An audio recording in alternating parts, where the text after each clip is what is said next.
Assalamualaikum warahmatullahi wabarakatuh. Perkenalkan, nama saya Muhammad Fani Akhtiar, NIM 2042017732 dari kelas 3C, dosen pengampu DR Saida MPD Fakultas Tarbiyah dan Keguruan. Baik, di sini saya akan memenuhi tugas ujian tengah semester atau disebut juga UTS, yakni ujian psikologi belajar. Langsung saja saya soal yang pertama. Apa yang dimaksud dengan psikologi dan psikologi belajar? Psikologi berasal dari bahasa Yunani psche, yang artinya jiwa, sedangkan logos berarti ilmu pengetahuan.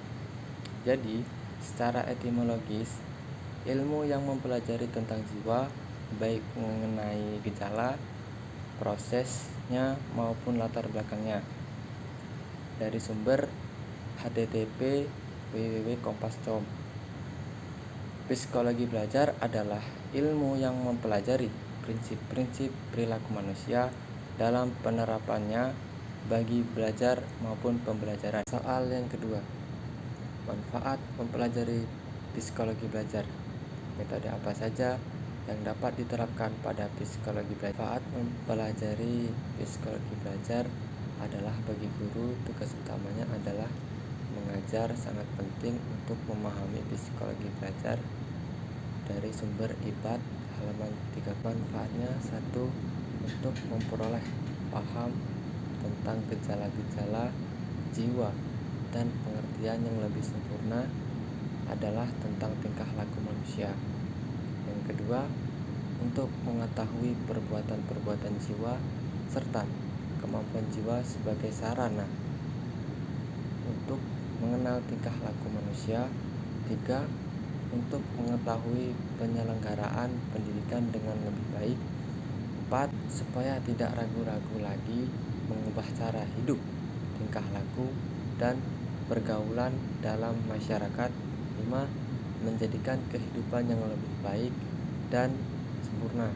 Metode yang diterapkan pada psikologi pendidikan adalah metode eksperimental, metode kuesioner, metode klinis, metode case study, metode introspeksi, metode ekstrospeksi, metode proyeksi, metode genetik, metode tes.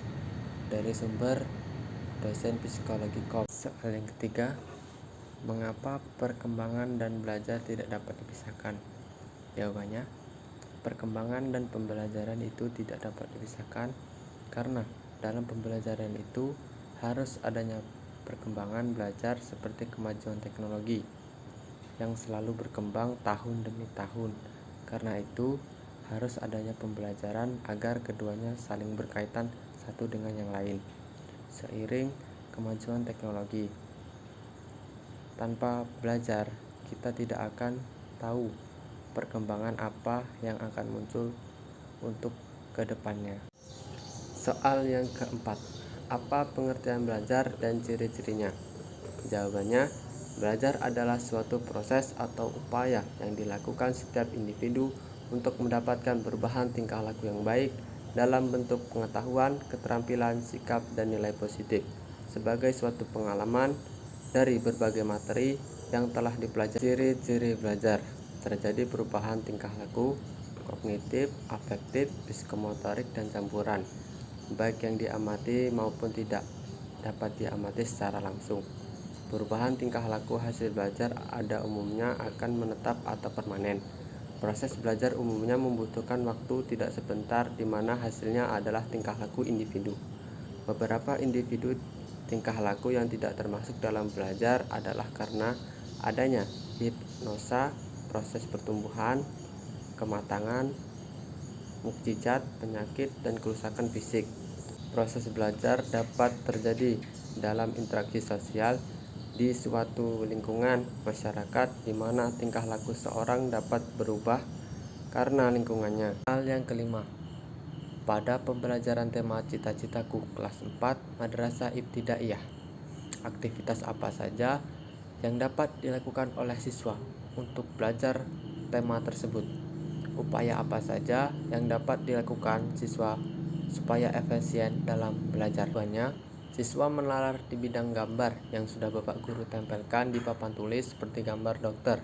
Siswa mendiskusikan gambar tersebut lalu maju berkelompok dan mempresentasikan hasil diskusi gambar tersebut dan mengaitkan dengan tema cita-citaku. Nah, gimana?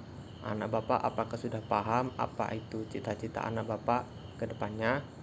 Lalu Bapak akan memberikan pertanyaan kepada siswa agar bisa memahami apa itu cita-cita.